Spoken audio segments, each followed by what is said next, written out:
Nos toca presentar a Andrea Rondón García, que va a hablar de la criptomoneda, alianza y retos para el liberalismo.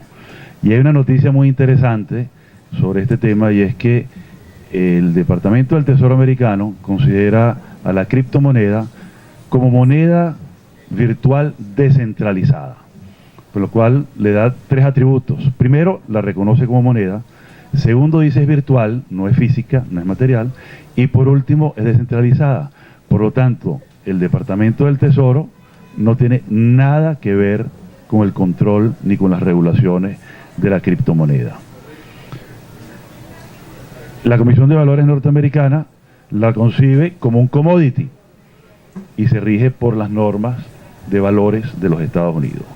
Y eso es bien importante para enmarcar la presentación que nos va a hacer nuestra querida Andrea, que va a hablar de las criptomonedas, alianzas y retos para el liberalismo. Andrea es profesora de la Universidad Católica Andrés Bello, directora del Comité de Derechos de Propiedad de Sedice Libertad, directora del Instituto Ludwig von Mises de Venezuela, y su ponencia va a centrarse en el liberalismo como corriente filosófica, y hemos visto que tiene un pariente que es el anarquismo, que es mi doctrina preferida de todas las doctrinas políticas. Como corriente filosófica, propugna la reafirmación del individuo, considerar la libertad como valor absoluto y rechazar al Estado omnipresente y a la democracia ilimitada. En materia monetaria, las criptomonedas plantean alianzas para la defensa de las ideas liberales, como por ejemplo, alternativa al monopolio estatal del dinero o transformar el comercio electrónico y online.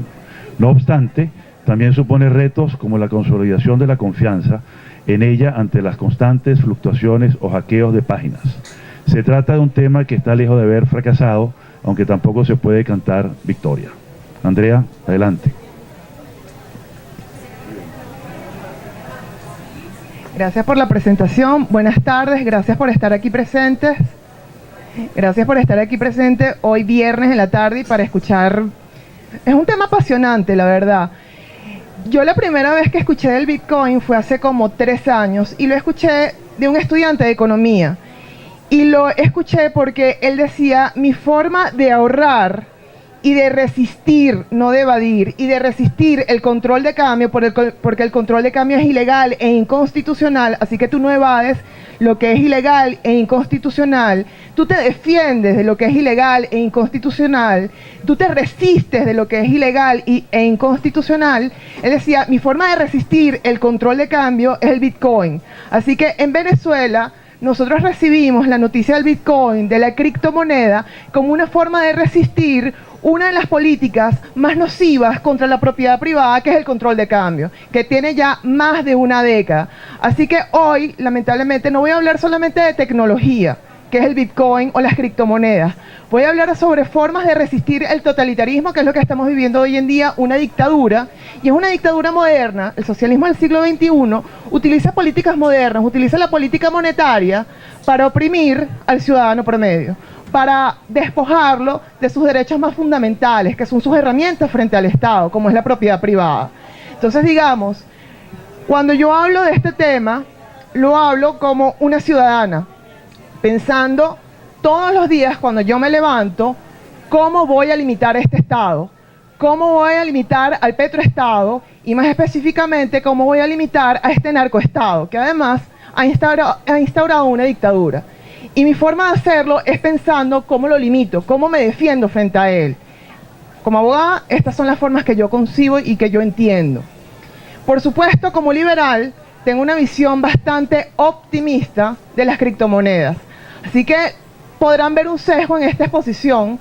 Trato de equilibrarla porque también hay retos para el liberal y para el ciudadano de pie que quiere intentar con estas nuevas tecnologías y que quiere intentar resistir el control de cambio, el control de precios y todas las medidas políticas que se han implementado, medidas económicas pero con fines políticos que se han implementado en todo este tiempo.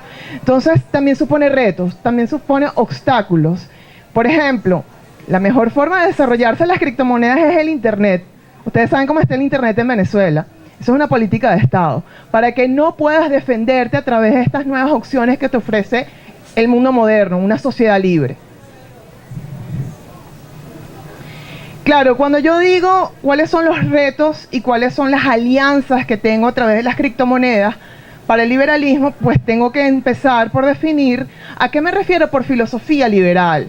Estos son los cuatro puntos elementales que esta corriente filosófica, esta corriente ética tiene en común. Si bien no quieren etiquetarse en una filosofía liberal o no se quieran llamar liberales, tal vez si conversamos y continuamos esta tarde y me oyen, estaremos contestes, tal vez ustedes estarán de acuerdo con muchos de estos puntos. Toda filosofía liberal busca la reafirmación del individuo. Si es una filosofía netamente individualista, pero que sea individual no excluye las formas de cooperación social, no excluye reconocer al otro. Más bien yo necesito al otro para que podamos alcanzar mi objetivo. Es un individualismo, es un egoísmo racional, porque siempre se trata el liberalismo de forma peyorativa. Es egoísta, es individualista, es amoral. No, individualismo para que yo logre mis beneficios, mis intereses, sin perjudicar al otro. Y lográndolo así y persiguiendo mis objetivos, lograremos todos nuestros objetivos. Pero también tiene como finalidad, o digamos, su valor absoluto es la libertad. La libertad expresada en nuestras tomas de decisiones en cada uno de nuestros ámbitos, en cada uno de nuestros aspectos, en cada una de nuestras esferas, en cada una de nuestras tomas de decisión. Aquí me voy a desviar un poco de la ponencia de Rubén porque yo no quiero hablar del principio de legalidad. La ley participa mucho tiempo después que todos nosotros participamos en nuestra toma de decisiones. Primero viene la libertad. Y uno de los principios que refleja mejor eso en el derecho es el principio de la autonomía de la voluntad, que eso es lo que brilla, o eso es lo que, digamos, aparece como protagonista en todo esto de lo que vamos a hablar. Y que sea autonomía de la voluntad sí implica ausencia de regulaciones, porque las regulaciones terminan entorpeciendo la libre fijación de reglas entre cada uno de nosotros. ¿Cómo nos vamos a comportar entre cada uno de nosotros? Las normas de convivencia que nos fijamos. Por ejemplo, orden espontáneo del que hablaba Rubén es esto. Venimos todos, nos pautamos una hora determinada para hacer una exposición. Ustedes se sentaron de forma que no entorpecían, no obstaculicen al de al lado. Me están escuchando en silencio.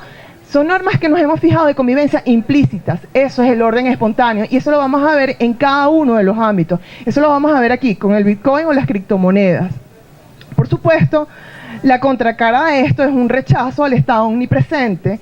Yo quiero un Estado mínimo y si es posible que no esté presente en muchos de los aspectos de mi vida. Y también es un rechazo a la democracia ilimitada. La democracia es un sistema de gobierno. Yo no puedo exigirle más allá de lo que es. Si yo voy a exigir un poder judicial independiente, si yo voy a exigir respeto a las libertades y a las libertades económicas, a la propiedad privada, ya no estoy hablando de democracia, estoy hablando de Estado de Derecho, estoy hablando de algo mucho más. No le exijamos a la democracia más allá de lo que puede dar, porque si no la vamos a convertir en una dictadura de las mayorías. Eso hay que tener mucho cuidado y los liberales, por supuesto, son muy críticos de la democracia. Pero estos 4 puntos, estos 4 contenidos, son los que definen la filosofía liberal y en las criptomonedas vemos un caso concreto en cómo ellas, este contenido encuentra su mayor desarrollo. Vamos a partir de un principio básico. Principios básicos de la Escuela Austríaca de Economía. Tengo un libro, La acción humana. En 1949, Mises nos decía, el mercado no son números. Esto no es un tema de cuantificar, esto es un tema de comportamiento humano. La economía es una disciplina que estudia el comportamiento humano. ¿A qué se refería él con eso?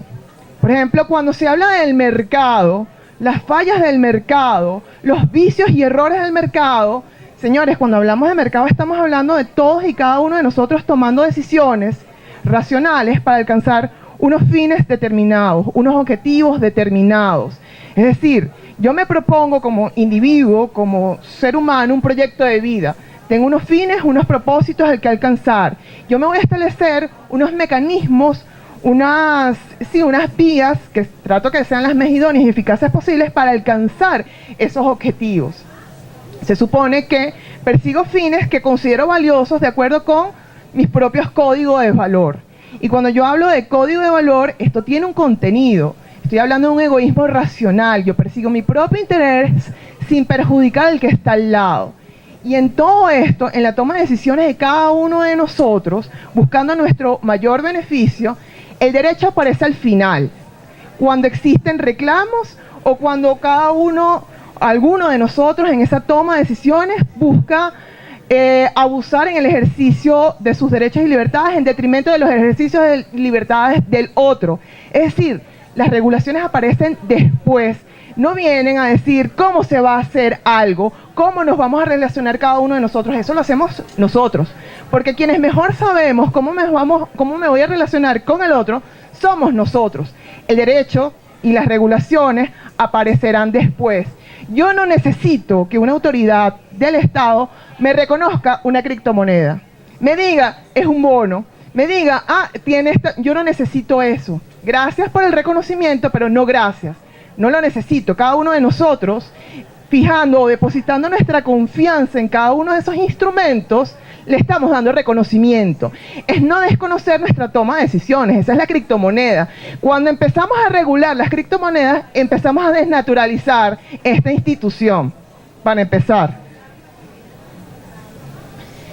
Ahora, ¿cuáles son los beneficios de las criptomonedas? ¿Por qué surgen las criptomonedas? Surgen porque estoy buscando mi propio beneficio. Surge porque los intermediarios financieros me retardan las operaciones, me encarecen las operaciones, porque me creas trabas y alcabalas para alcanzar mis propios fines y propósitos. Bueno, las criptomonedas me eliminan los intermediarios financieros, me acelera, me agiliza las operaciones, me las hace, entonces, al eliminarme los intermediarios financieros, me haces menos costosa la operación, me eliminas trabas y lo haces mucho más rápido. Además es global, universal, porque lo haces a través del internet. Sí, funcionar en todas partes, pero esa es la vocación, que llegue, que esté al alcance de todos, no de unos pocos. La mejor de todas, elimina de la ecuación al Estado. Esa es la mejor de todas, porque el Estado, siguiendo las tesis de Bastiat y siguiendo más reciente a Murray Rothbard, el Estado es predatorio. No importa quién esté en la cabeza de esas instituciones, siempre va a buscar expropiar, expoliar, y lo tienes que limitar. Y una de las formas, uno de los mejores mecanismos para limitarlo es el individuo. Así que, al eliminar de la ecuación al Estado, estás ganando bastante, por cierto. Es segura, ya Rubén anticipaba que es a través de un mecanismo de moneda encriptada. No digo que sea perfecta, pero bueno, hemos visto también lo poco seguro que resultan también el sistema financiero tradicional. Así que cada vez que nosotros nos preguntemos, o cada vez si ustedes abogan por estas tesis, son empáticos, simpatizan con estas tesis, y alguien les dice, pero no ofrece seguridad, bueno, el sistema financiero tradicional tampoco ofrece seguridad. También siempre hay que pensar eso, no te preguntes solamente por los problemas, pregúntate si lo que tú conoces también tiene problemas, si no te resuelve no te ofrece soluciones verdaderamente. Lo mejor, ¿por qué nosotros, países como nosotros, Zimbabue, estamos cerquita de Zimbabue, de la hiperinflación de Zimbabue, ¿no? Ya pasamos a Argentina hace tiempo. ¿Por qué países como estos sufren una hiperinflación? Porque los bancos centrales, grave problema. Sí, yo abogo por la eliminación de los bancos centrales. Yo no creo que se logre la autonomía de un banco central. Pero bueno, porque los bancos centrales emiten indiscriminadamente dinero y terminan siendo la caja chica del que está de turno. En consecuencia, la inflación es una política de Estado, es una herramienta de quien está de turno. Bueno, con el Bitcoin, como lo mencionaba Rubén, tiene un monto limitado. La inflación no se va a generar inflación por este motivo, porque está limitado. Cada persona tiene la posibilidad de tener su propio monedero virtual y administrarlo racionalmente. Es decir, la noticia es, usted se hace responsable de la política monetaria, no es el Estado. No es el Estado a través de un banco central, es cada uno de los individuos. Sí, es una idea innovadora, es decir, no va a ser papá Estado, va a ser cada uno de nosotros tomando decisiones, y se supone que racionales, porque nadie va a buscar cumplir un objetivo y un propósito que esté en contra de uno, se supone. Esta es la otra cara de la moneda. ¿Por qué el Bitcoin o la criptomoneda, o las criptomonedas en general, pero especialmente el Bitcoin, ha tenido tanta repercusión en Venezuela? Por el control de cambio. Porque estamos resistiendo un control de cambio, no solamente de ahora. Déjeme decirle que Venezuela es experta en controles de cambio y es experta en controles de precio. Antes de esto tuvimos 40 años de experiencia en control de cambio. Si no me equivoco, creo que este es el 7º control de cambio, uno de los más agresivos, uno de los más agresivos, pero lo que les digo, tenemos previamente experiencia en el control de cambio. Por eso es que lamentablemente la cultura del venezolano, los controles, no nos resistimos o digamos, no somos críticos de los controles. Yo considero que los controles per se son dañinos. Esos son los que generan distorsiones en el mercado. Y la mayoría de los venezolanos y la mayoría de mis colegas dirá, no es el problema del control de cambio, Andrés, ¿cómo lo vienen aplicando? No, es un problema de fondo, es un problema de que el Estado se viene a meter en donde no se tiene que meter, en la economía. El Estado no se tiene que meter en la economía ni en el mercado. Punto. Vamos a limitarlo a justicia y seguridad y yo todavía me lo pregunto. Pero a lo que voy, una de las consecuencias más graves que nosotros estamos viviendo de que la política monetaria esté encabezada del Estado es la inflación. Y la inflación no es culpa del empresario, no es culpa del propietario, no es culpa del rico, que es típico discurso socialista, socialismo carnívoro que estamos viviendo hoy en día, socialismo vegetariano que vivimos antes, porque lo que vivimos antes creó las condiciones perfectas y uno se pregunta por qué no llegamos antes a esto, para esto, ¿no? La inflación no es un acto de Dios, no es una catástrofe natural, ni una enfermedad que aparece como una plaga, la inflación es una política y es una política de Estado. En cambio, en consecuencia, si nosotros eliminamos de la ecuación al Estado, podemos manejar esto. Por lo menos no vamos a tener este mecanismo agresivo, este impuesto implícito contra la propiedad privada, que es una violación a la propiedad privada. Estamos eliminando uno de los mecanismos más agresivos contra la propiedad privada y estamos fortaleciendo uno de los derechos que podemos tener para defendernos frente al Estado. Porque la propiedad privada te permite ejercer otros derechos y libertades. No lo veamos como algo económico o patrimonial solamente, es una de las dimensiones de la propiedad privada. La propiedad privada te permite ejercer otros derechos y libertades. De nada me sirve que se establezca la libertad de expresión, la libertad de religión, la libertad de pensamiento en la Constitución, una verdadera Constitución, no esta, la actual, la de 1999. De nada me sirve que se la reconozca si no existen las condiciones fácticas y materiales para ejercer esos derechos y libertades. ¿De qué me sirve la libertad de pensamiento y la libertad de expresión si los medios de comunicación están en cabeza, están monopolizados por el Estado? No me sirve para absolutamente nada. Son una declaración de papel, nada más.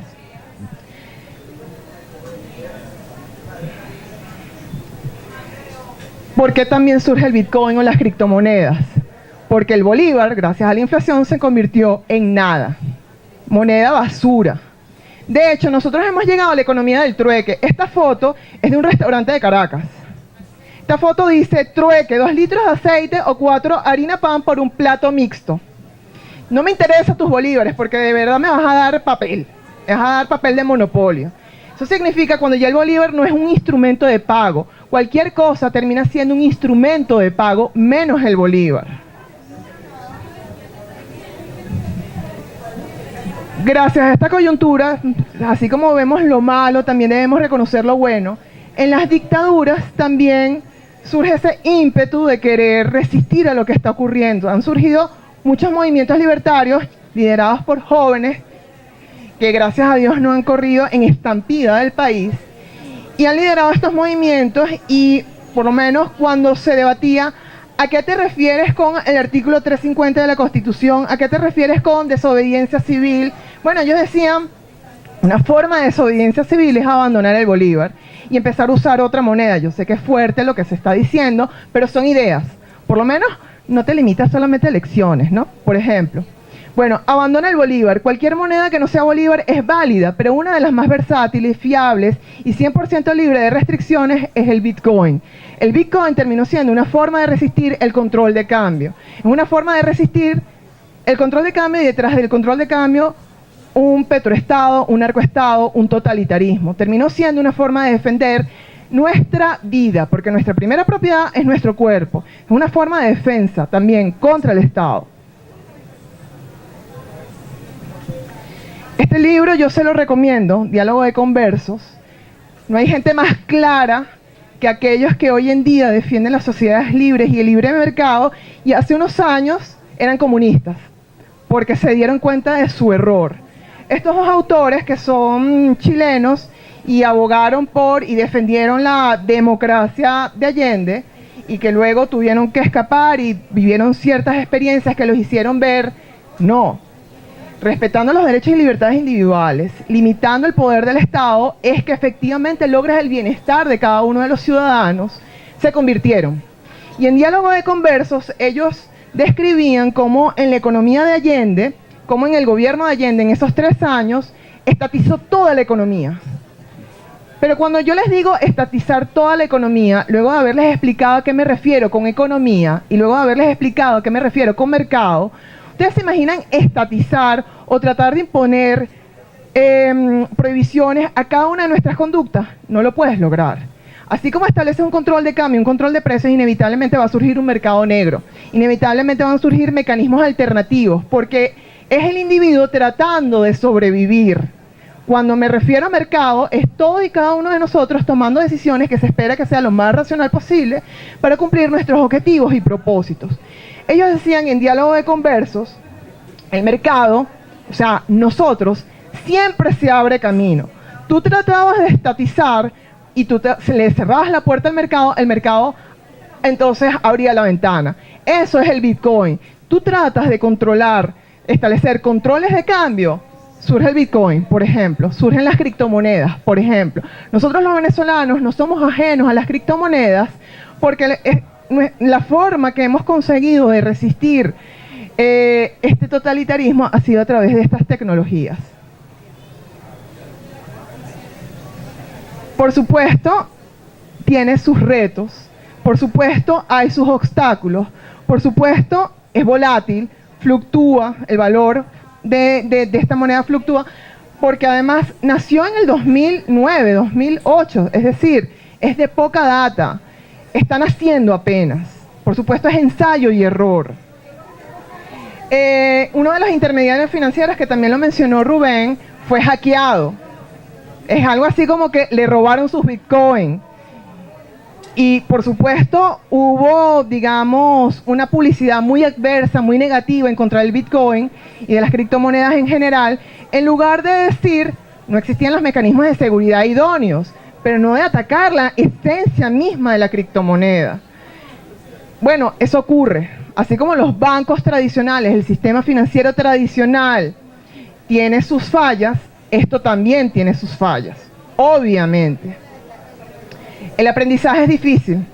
Quien trata de meterse y buscar bloques, minería, busca los conceptos, no es fácil. Y menos si eres una persona que no maneja la tecnología. Es difícil. Y más un país como este, en que existen pocas personas con acceso a Internet. Y los que tenemos acceso a Internet estamos rogando que no se vaya la luz, o que funcione, o etcétera, etcétera, etcétera. Todo lo que ocurre además no es casual. Es una política. Nunca pensemos que estos son ineptos. Son muy eficaces en lograr la destrucción del país para mantenerse en el poder. Como les dije al principio de mi presentación, yo soy muy optimista con estas instituciones, porque soy optimista en las instituciones que me permiten defender de la mejor posible mis derechos y libertades. Voy a ser un poco miope para reconocer los obstáculos y las dificultades que ofrecen esas instituciones. Yo abogo más por la esperanza, yo abogo más por el individuo, por eso soy liberal. Y por eso quiero cerrar estas reflexiones con esta reflexión de Juan Ramón Rayo, un economista muy serio español, se los recomiendo, sobre el Bitcoin. Porque en esencia no está hablando del Bitcoin nada más, está hablando de toda institución que procure preservar los derechos y libertades del individuo en aras de limitar también al Estado. Que ese es el objetivo que debería tener todo ciudadano en el rincón en el que se encuentre, en el ámbito en el que se encuentre, no solamente un abogado, no solamente un político, todos tenemos esa responsabilidad. Ojalá Bitcoin termine triunfando. Los mismos motivos que llevan a los estatistas a temerla deberían llevarnos a todos los demás a desear su exitosa implantación, hayamos invertido o no hayamos invertido desde el comienzo en ella. Una cosa es no pronosticar su éxito y otra muy distinta es desear y alegrarse de su fracaso. De momento, por fortuna, Bitcoin está lejos de haber fracasado, aunque también lejos de cantar victoria. Gracias.